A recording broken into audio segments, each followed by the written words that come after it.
saddex sabab oo kuugu kaalmaynaya marka inaad boydid oo ilmaysid saddex sabab oo ku gaarsiinaya inaad martabadaa gaartid السبب الأول وحويان ذكر الموت سيكون هلي كرتا إن إلهي درتي أبويد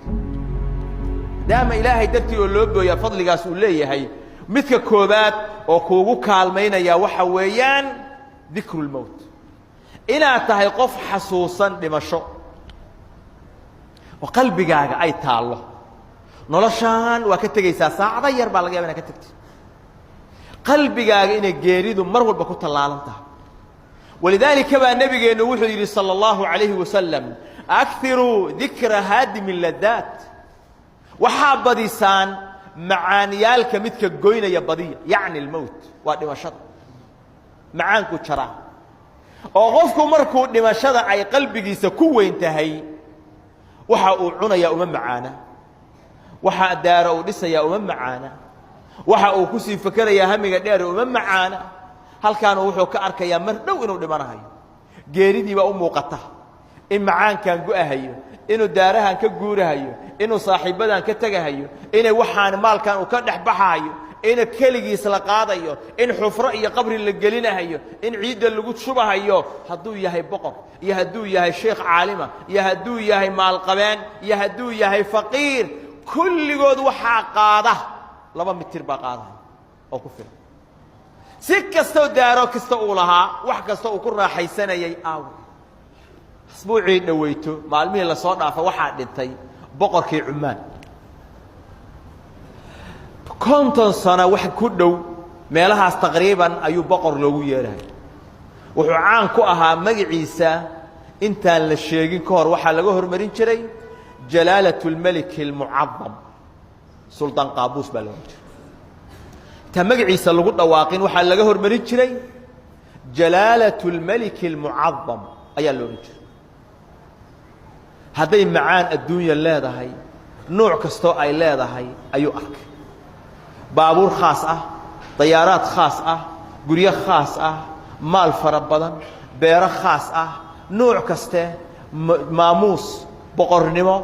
مدح نمو سكستو الله ماموس waxay ka geyn weyday in 2 mitir loo qoday ciidana loo quuray dhagaxaan qururuxo yar yar lagu dul daadiyay dhagaxaan geesaha laga dhigay xoogaa loo ilmeeyay halkaasna looga dhaqaaqay aawa wixii sariira uu lahaa aawa wixii gawaari uu lahaa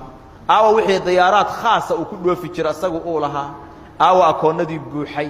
aawa beerihi aawa magacii jalaalatul malik al mu'azzam meesha la dhigay midka faqiirka ah ayaa asagana la dhigay halkaas inay ku dambayso markaad ogaatid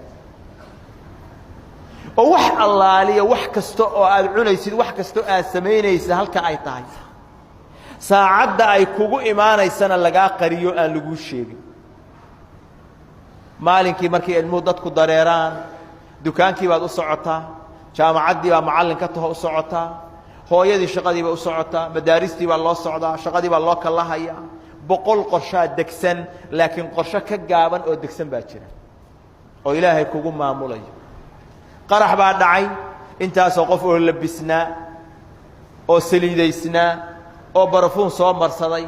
oo qoslahayo faraxsanaa oo dhuxul ah ayaa la keenayaa maalin walba oo la wado oo la aqoon waayay cagsiisii baa la helay ماذا قعنتي سيبا لا قرتي ماذا وحا لا قرتي عاديا او كياله ما تقان جيركيسا ميل كميد اه ماذا غاريغا كرسيغي سيبا لا قور تارغدي با لا قرتي ساسا لو غبني يا ادي كا ريبايا ما waxaas oo dhan waxay ku tusinayaan hamigan ku dilay iyo qafladan dheer iyo mashquulka aad ku tahay inaad badisid akthiru dhikra hadi min ladat macaaniyalka midka goynaya xasuustiisa badiya ayaa nabi maxamed leeyahay sallallahu alayhi wasallam arinka labaad oo kuugu kaalmeynaya inaad gaartid inaad ilmaysid ilaahay dartiis waa quraanka inaad akhrisid markaad akhrinaysid macaanidiisa aad dhuuxaysid macaanidiisa markaa fiirisid quraanka qalbigu jilcinaya markaas uu ilinka soo deynaya wuxuu yiri saxaabiga la yiraahdo Abdullah ibn Shikhir نبي كان صامر يؤتكنا هيا وفي صدره أزيز كأزيز الرحى من البكاء قلبي سنا أو يهي حبتك سنا وهو كيره هيو سيدا الرحاقة وحشيدها هي وعوى صوتك وقبحها هي وهدر أدد وقلبي سهقم هيا صامر بل نبي صلى الله عليه وسلم عبد الله بن مسعود بوحو كيري قرآن كيقضوا الآخر markaasuu yidhi ma adaan kugu dul akhrinahayaa oo lagugu soo dejiyey markaasuu yidhi innii ashtahi an asmacahu min hayrii waxaan jeclaysanayaa inaan ka maqlo qof kale oo qof kale igu dul akhriya ayaan ishtihaynaya oo jeclaysanaya markaasuu suuratu الnisaa ku bilaabo ku dul akhriya wuxuu yidhi markaan soo gaaray ilaahay qowlkiisa fakayfa idaa ji'naa min kulli ummatin bishahiidin waji'naa bika calaa haaulaa'i shahiida ayaan madaxayga kor u qaaday buu yidhi markaasaa waxaan arkay nebi moxamed oo ilintu qubanayso sala allahu alayh wasalam markaasuu yidhi nebigu jooji marka aayadda macnaheedu waxa weeyaan fakayfa idaa ji'naa bika fakayfa idaa ji'naa min kulli ummatin bishahiid see bay xaaladdu noqon doontaa baa ilaahay leeyahay markaan ummad kaste rasuulkii loo soo diray oo ku markhaati furaya loo keeno waji'naa bika calaa haaulaa'i shahiidan adigana nebi moxamedow aan ku keenno adoo ku markhaati furaya kuwaan say bay xaaladdu noqon doonta marka nebi moxamed la soo taago calayhi salaatu wasalaam oo ummaddiisii uu ku markhaati furayo mid uu arkayo miduusan aragba ilin kuwuusan arag nebigu calayhi salaatu wasalaam calaamadii khayrka ayaa ka muuqanaysa hadday dariiqii nebiga raaceen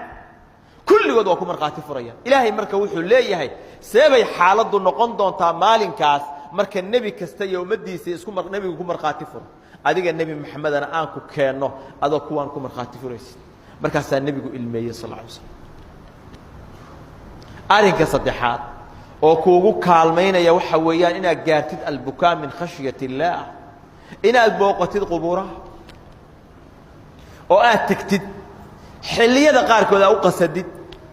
bal dul fadhiiso dadka dariska ah oo is-ag darsay oo halkaa wada hurda oo waxay ku sugan yihiin aadan waxba ka ogeyn oo magacyo kala duwan adduunka ku lahaa laakiin maanta ay midaysay dhimasho oo hadday awal aysan deris ahayn maanta deris halkaa ku noqday oo maalqabeen leh oo madax leh oo ganacsato leh oo dhallinyaro leh oo odayaal leh oo hooyooyin leh oo mid faajira iyo mid mu'min intaba leh halkaa la safay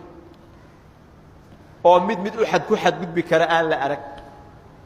oo mid booqan kara aan la arag halkaa dadka jooga intaad tagtid keliga adoo ah oo maalin dhex fadhiisatid saacado waqtigaaga ka mida daqaa'iq aa siisid waxaad ku fakertaa soo halkaan maahan waxa kuu dambeeya soo halkaan maahan meeshaa soo booqan doontaa soo halkaan maahan meeshaa imaan doontaa waktigana aadan aqoonin arrinkaa xasuustaa waxay kugu dhalinaysaa qalbigaagu inuu jilo wuxuu nebigu yidhi calayhi الsalaatu wasalaam alaa fazuuruuha qubuurta ziyaarta xadiidka alimaamu alxaakim waxa weeyaan fainahu yariqu اlqalbu qalbiga ayaa jilcaya watadmacu اlcayn ishuna way ilmaynaysaa watudakiru اlaakhira aakhirana qubuuraha ziyaaradooda way ku xasuusinayaan saddex faa'idaa ka helaysaa marka aakhiro aad xasuusatid isha oo ilmaysa qalbigaaga oo jilca walidaalika nabigeenna calayhi الsalaatu wasalaam janaaze ayuu intuu soo raacay markii la xabaalahayay buu qabriga dushiisa fadhiistay saasuu u fiiriyey meesha la dhigahayo markaasaa nebigu ilmeeyey ilaa carradii ay qoyday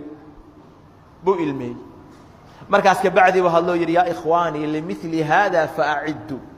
walaalayaalow midaan oo kale usoo diyaar garooba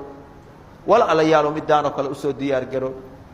walidaalika nebigu wuxuu yidhi maa ra'aytu mandaran qad afdaca min alqabr weligay ma arag wax la fiiriyo oo ka naxdin badan oo ka argagax badan qabri ma aanan arag waa ilmeeyey nebigu calayhi الsalaatu wasalaam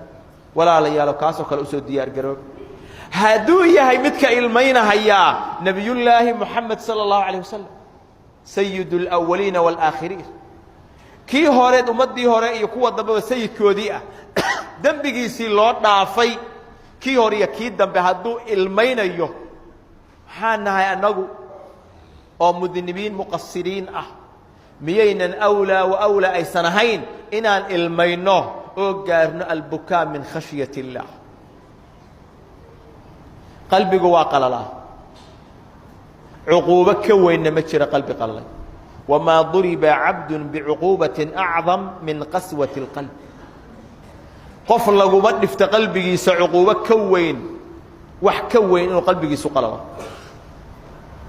bal naarta looma abuurin wax kale ilaa liidaabati اlquluubi اlqaasiya quluubta qallashay inay dhalaalisa mooyaan naarta wax kale looma abuurin naartu waxay gubaysaa oo dhalaalinaysaa qalbiga qalalay fawaylun lilqaasiyati quluubuhum min dikri اllah ilaahay baa yidhi subxaana wa tacaala waa inaan dib u laabannaa oo khafladda iyo adduunyada iyo hawada weyn iyo waxaan israacinayno waa inaynu soo khulaasaynaa oo qalbigeennu u aadaa masjidka iyo beytka ilaahay qur-aanka akhriskiisa aan badinaa ilaahay aan barinaa inuu martabadaas qiimaha badan ilaahay inuu na gaarsiiyo allahuma rabbana aatina fi اdunya xasana